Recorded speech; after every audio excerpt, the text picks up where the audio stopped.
How do I, 30/F, specifically stand firm when dad confronts/strong arms me while asserting boundaries? I freeze up overthinking.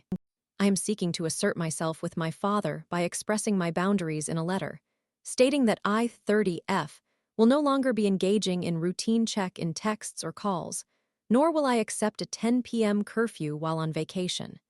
It feels as though I am entering a challenging confrontation unprepared, and I am anxious about encountering difficult questions. Many people have advised me to maintain a firm stance and not to compromise, but I would like guidance on how to navigate the situation in real time if he inundates my phone with confrontational and challenging questions after reading my message. I feel limited in how often I can repeat certain phrases. My anxiety levels are quite high at the moment. I am determined to stand up to my father and assert my boundaries in a letter, indicating that I will no longer adhere to routine check-in texts or calls, as my parents expect me to text them every 1 to 2 days to confirm my well-being. Additionally, during vacations, I will not permit him to enforce a 10 p.m. curfew with demands that I promise not to leave my hotel room again. This situation has left me feeling smothered, stifled, and despondent, as I feel constantly tethered to my phone and unable to mentally disengage. My demanding job requires intense focus and significant stress each day, and my parents' expectations have made it feel impossible for me to relax. On occasions when I fall asleep right after work without checking my phone, I wake up to an inbox full of frantic messages, even leading them to consider extreme actions, such as contacting authorities. Similarly, nearly 10 years ago in college, when I took a nap at 9 p.m., they had a college warden knock on my door to confirm I was safe. Their actions feel intrusive, leaving me with no personal space, which in turn prevents me from missing them. For context, my father exhibits many narcissistic behaviors.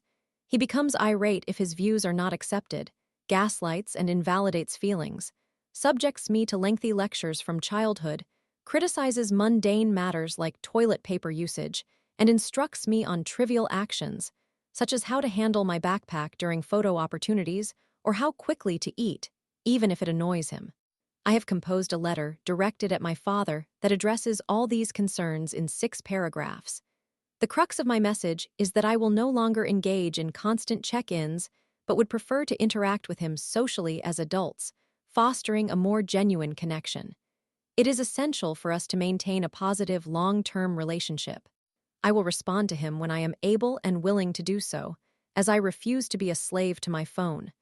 There might be days when I am not available to engage in conversation, which does not imply that I am in trouble. If we can sustain a positive relationship, I would still like to keep in touch. It is not my responsibility to manage his anxiety, and I hope he can find ways to cope with it. I wish him to trust that my circumstances and surroundings are secure and to allow me the freedom to communicate on my own terms. I cannot dictate how he reacts or what he expects of me. Any parent will always worry and want the best for their child at any age. I must prioritize my mental health and autonomy to achieve happiness, and I hope he can appreciate this. I appreciate your understanding. I will leave this with him, and as I will be traveling and working, I will reconnect once I am settled back in Europe around March 3rd. I care for him deeply and want to navigate this relationship thoughtfully. As I anticipate sending this letter, I feel as though I am entering a difficult confrontation unprepared.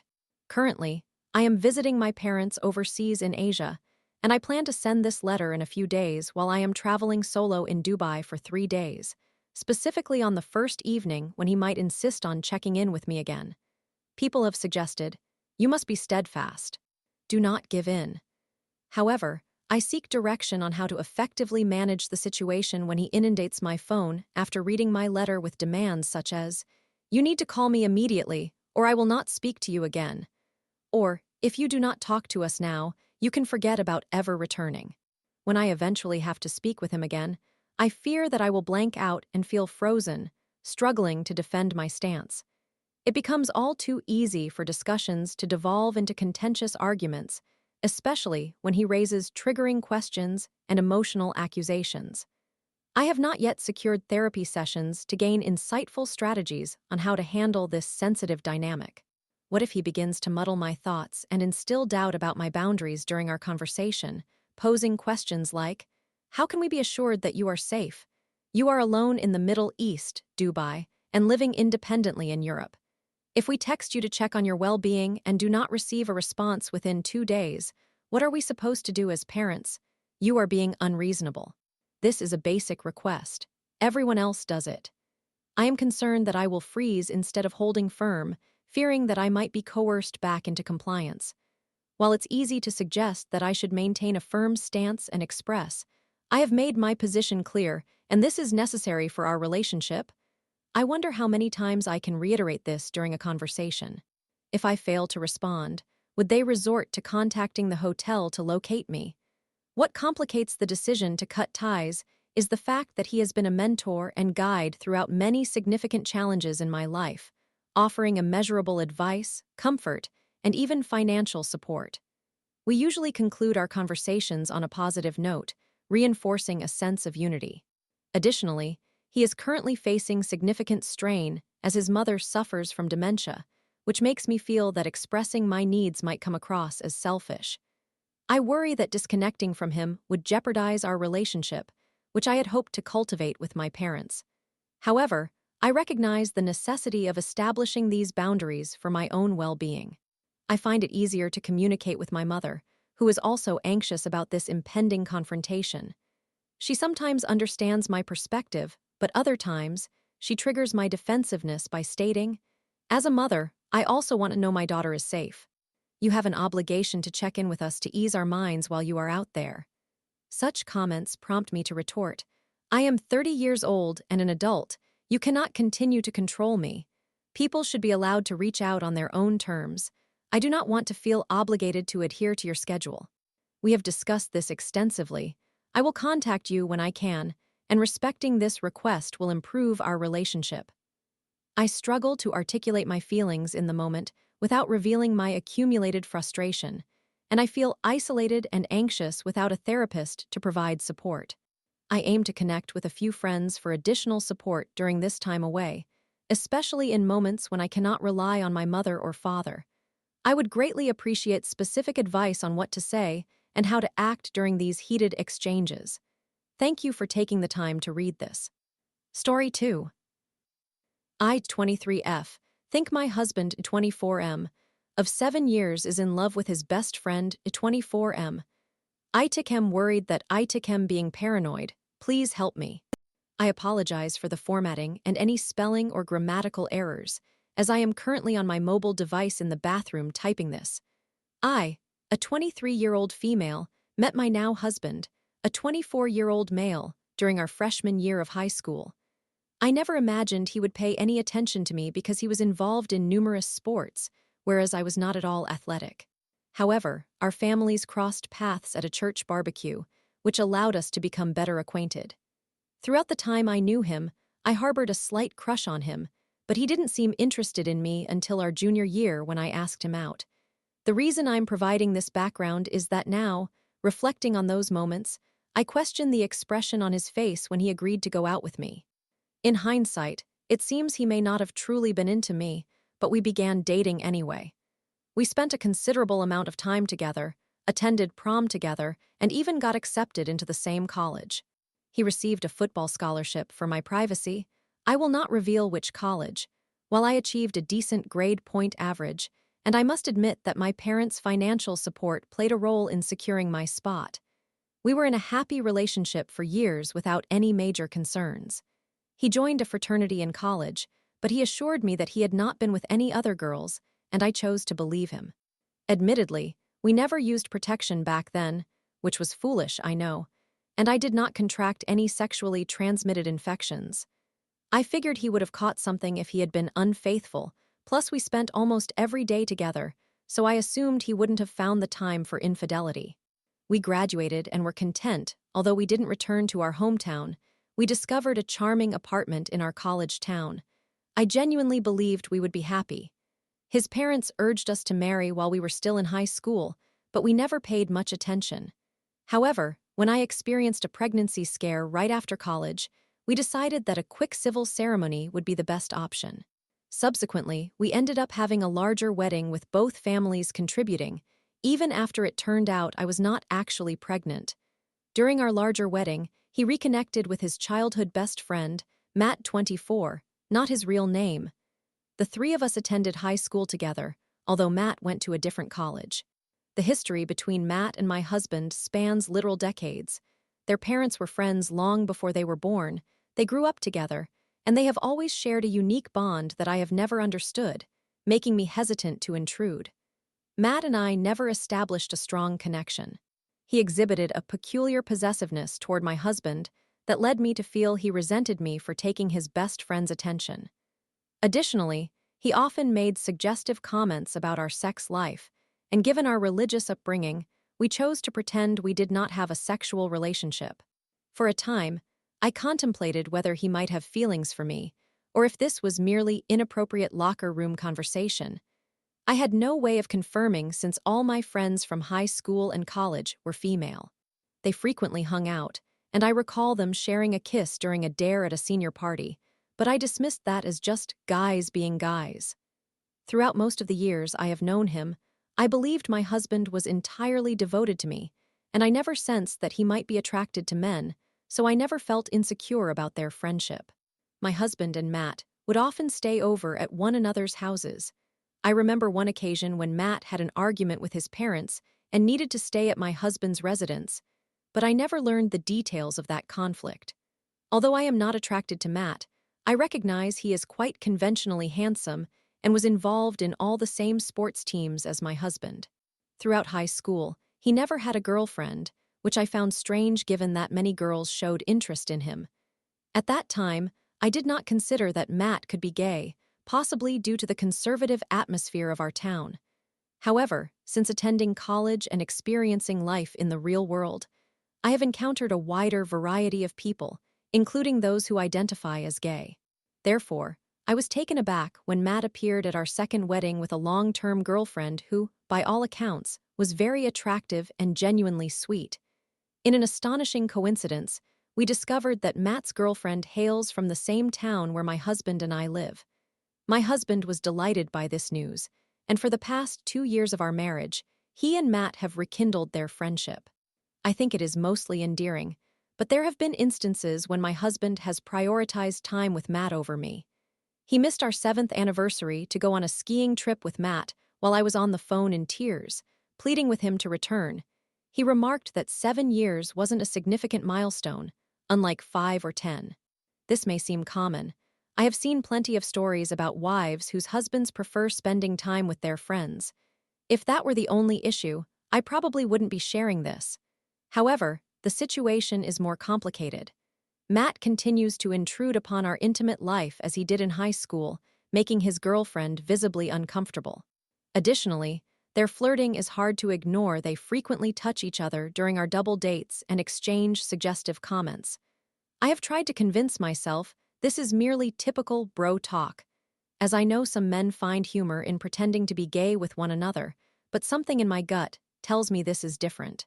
Sometimes, after speaking with Matt, my husband would initiate intimacy with me, and occasionally, I would catch him looking at Matt with an expression I had never seen before.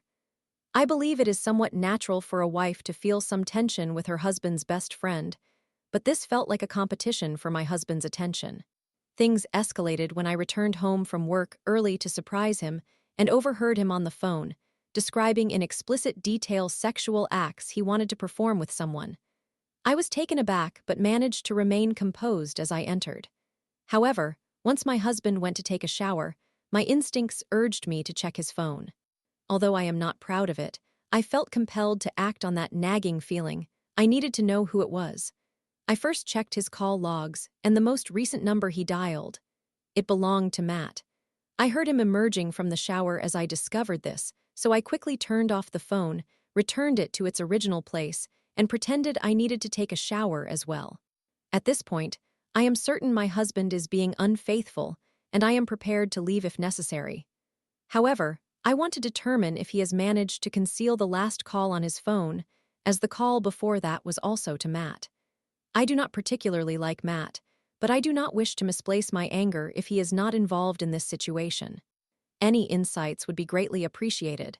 I would prefer to believe I am overreacting, but if there is more to this, I must know. In summary, my husband of 7 years has grown extremely close to his childhood best friend since rekindling their relationship, and I am concerned that they may be engaging in inappropriate behavior behind my back. Story 3. Naval officer didn't want to live with enlisted, gets fired. This incident occurred approximately 1.5 years ago, but I have recently learned about the extent of my revenge. I served in the Navy as an enlisted member and was stationed in Yokosuka, Japan, for several years before being reassigned back to the United States. My role was at the primary hospital that provided care for service members and their families. It's a small hospital where everyone is familiar with one another. Soon after I departed, I heard about a new physician officer who joined the radiology department. My acquaintances described him as unpleasant to work with, which was not surprising. However, someone observed him printing a letter, leaving it on his desk, and then took a photograph of it to send to me. In the letter, he requested to transfer from enlisted housing to officer housing. Edit. I later discovered it was not a private letter. He did indeed send it to housing, and most of the housing office is managed by enlisted personnel. For clarification, military housing is accessible to those who are married, have families, or qualify based on their rank, and it varies depending on the military base. Generally, officer housing is far nicer than enlisted housing. In Yokosuka, housing conditions are quite uniform because it is overseas. Most housing consists of apartments, with each complex referred to as a tower, for example, Fuji Tower. There are 9 towers, and 2 are designated for officers since enlisted personnel significantly outnumber officers. One crucial aspect of military life is that unexpected situations occur. When one is assigned to a new station, it is the responsibility of active duty members to apply for housing, either on base or off base, prior to arrival, depending on regulations. If space is limited and applications are not submitted on time, individuals may end up placed wherever there is availability. Thus, our newly appointed officer was assigned to an enlisted tower.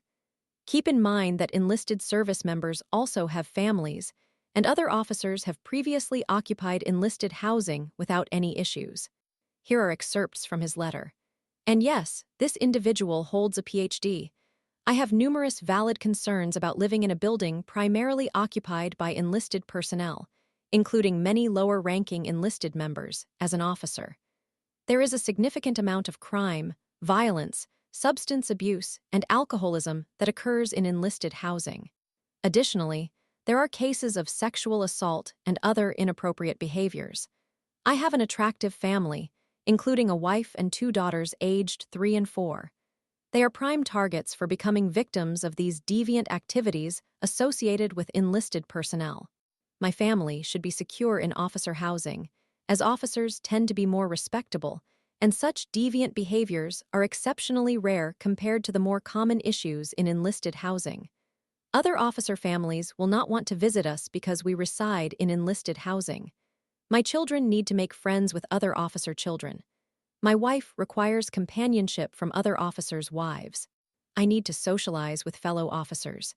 It is unethical to compel an officer to reside in a large apartment building primarily occupied by enlisted personnel. You can see the general sentiment. This individual essentially looks down on all enlisted service members, assuming that every one of them is involved in drug use, sexual misconduct, or criminal activity, etc. The irony. He was previously an enlisted member of the Army before attending officer school. To put it in civilian terms, imagine a manager who discriminates against all of his subordinates, labeling them as criminals, violent individuals, alcoholics, and drug users based solely on their job title. This manager overlooks the fact that some may have families and do not fit those negative stereotypes. Furthermore, he possesses the authority to adversely impact both your professional and personal life, denying time off, requiring extended hours, or issuing write-ups if he dislikes you, thereby obstructing your opportunity for promotion. It is safe to say that everyone was infuriated, and I had nothing to lose. With my scheduled separation approaching, I figured I would have some fun before leaving. I created a fake Facebook account and shared the letter along with the officer's photograph on a popular military enlisted group page. Within 2 days, it spread rapidly. However, I was not finished yet. The military has something known as challenge coins. Imagine trading cards but custom coins of various shapes and sizes. I designed one featuring his likeness with a large middle finger on the back. Additionally, I created stickers to flaunt our pride as so-called deviants. Other coin designs came from various individuals, but mine seemed to gain the most popularity. I sold over 70 coins to the person who initially sent me the photograph at a significant discount, allowing her to sell them for a profit.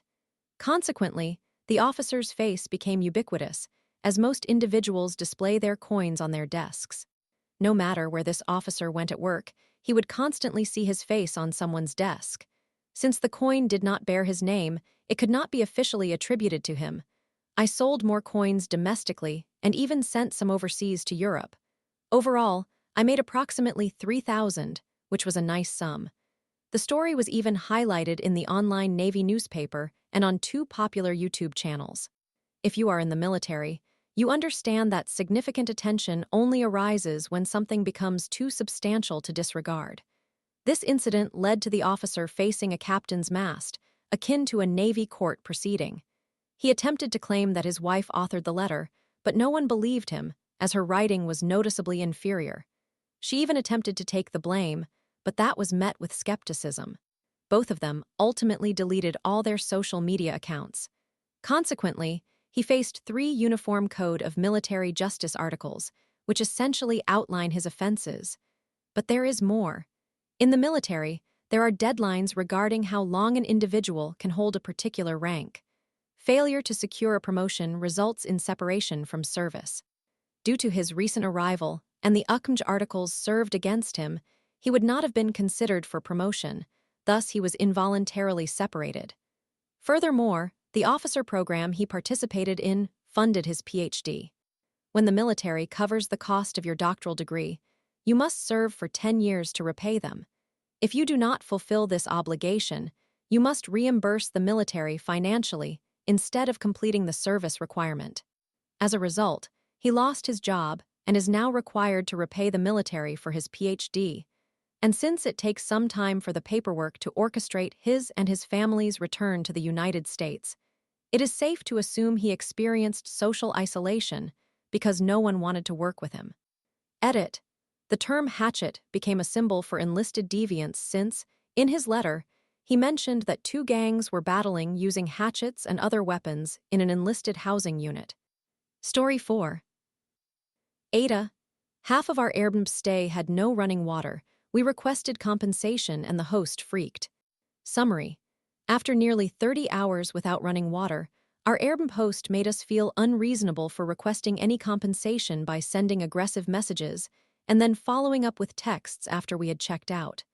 Last week, my partner and I reserved a 3-night stay, Thursday to Sunday, for a peaceful retreat to celebrate Valentine's Day. We selected an Airbnb property due to the promised Wi-Fi. She had a remote graduate school class on Thursday evening, and I had work Friday morning, the sauna cold plunge, and a fenced yard for our dog. Upon our arrival around 4 p.m., we discovered that the Wi-Fi was not functioning, and there was no running water. My partner managed to utilize her phone's hotspot for class that evening, but it lacked the strength needed for her presentation. We immediately reached out to the host, a vacation rental management company. The co-manager, whom we will refer to as Chad, came to investigate and found that the pipes had burst. He offered us an alternative property for the night, so we packed what we needed at 9 p.m. after her class ended and relocated, staying there until 11:30 a.m. on Friday. While we were relieved to have a place to sleep for the night with access to water and Wi-Fi, this change significantly disrupted our planned stay, especially since the temporary property lacked some key amenities from our original booking, the sauna cold plunge and fenced yard. Later on Friday, Chad claimed the Wi-Fi was operational, but it was not. We agreed to allow his friend and co-manager, whom we will call Brad, to enter the property while we were out to set up Starlink, and Wi-Fi was indeed working by 5:30 p.m. Water was restored at 8:15 p.m. We understand that unexpected issues arise, and we remained courteous throughout our correspondence with Chad. We recognize his attempts to resolve the problems, but that is part of his responsibilities as a host. After enduring 24 hours without water at the property we had paid to use, we requested a refund for the first night. Chad did not respond to this request. Although we finally had water and Wi-Fi on Friday night, almost 30 hours after our arrival, the situation was far from relaxing as we realized we would have to advocate for ourselves. No compensation had been offered. While it is annoying to have the advertised Wi-Fi malfunction, running water is a basic necessity. We were unable to use the kitchen, the sauna cold plunge, as we would have needed to shower afterward, wash our hands, or even flush the toilet. We had to drive 15 minutes into town just to use the restroom at a local coffee shop. The next day, Saturday, we contacted Chad again regarding our request for compensation in a straightforward, non-confrontational manner. I have summarized our correspondence below, but can share screenshots, with names and identifiers blurred, in the comments if needed. Summary of our second request for compensation. We asked for a $50 refund for the 1.5 days without water or Wi-Fi during our 3-day stay, while clearly acknowledging Chad's efforts. Summary of Chad's response. He accused us of being unappreciative of his efforts and unfairly demanding a refund. He claimed that Brad had to come to the property on Valentine's Day while his girlfriend waited in the car to fix the Wi-Fi for us. As if we had no Valentine's Day plans, we booked the trip specifically for that purpose. It felt incredibly selfish of him to focus on his own circumstances while we were guests in his management company's property. His messages seemed to only reflect his concerns. He stated, "You seemed like a cool guy, but a lot of effort was put into making sure your stay was as great as we could." He referred to me as someone who appeared cool on multiple occasions. Summary of our response. Despite his gaslighting, we reiterated our gratitude for his efforts, but that did not change the fact that we were without basic amenities and were clearly owed some form of compensation. We emphasized the impact this situation had on our experience, noting that we could not enjoy the property we had paid for during the nearly 30 hours without running water. Summary of Chad's final response. He attempted to insult us by suggesting that we had ChatGPT compose our messages. This accusation came from someone who is allegedly part of a management company. We chose to leave a night early due to feeling uncomfortable staying in a rental with what we perceived as a condescending, unprofessional, and unreasonable host. We reached out to Airbnb support and received partial compensation. My partner has been an Airbnb host for approximately 2 years and has maintained a 5-star rating from all guests. I have been an Airbnb user guest for over 12 years, having stayed at various properties worldwide. Together, we have never written a negative review or had a bad experience with a host. We are not high-maintenance individuals. Honestly, we just desired a comfortable, stress-free retreat without the need for excessive communication with a host. We exchanged over 20 messages and had multiple in-person conversations within the first 24 hours. We left a 1-star review for the property. Our evaluations of subcategories were fair, e.g., 5 stars for cleanliness, but our overall property rating was 1 star. The morning after posting our review, I received a message on Airbnb from Chad asking me to call him, along with his phone number. I also got a text message on my personal cell asking, "Is this my name?" I intended to call Chad to have a professional conversation and give him one final chance to clarify his actions and perhaps apologize for how he treated us. Before I could respond, Chad sent another text. "Hey, my name. I saw your review, and I am just curious why you were so insincere in person. What was the point of wasting both my and Brad's time? I have been hosting for over 5 years, and you have been the most manipulative guest I have ever encountered. You would think someone like you, who appeared to be a chill guy, would actually be one. You should be embarrassed for what you said in person. You saw all the work and effort, and you still just wanted to take what a shame, man." He claimed that I wasted his and Brad's time, yet the pipes had burst, and there was no running water. What? Was he just going to leave it unfixed? We plan to contact Airbnb support again to report this message, as we feel Chad is attempting to harass, bully, and intimidate us. We tried to treat Chad as we would want to be treated, but if this experience has taught us anything, It is to be less understanding and flexible in the future. We wish to move on from this situation, but it has prompted me to reconsider my decisions. Am I the antagonist? Is it unreasonable to request compensation from an Airbnb host when the property lacks running water for 1.5 days during a 3-day stay?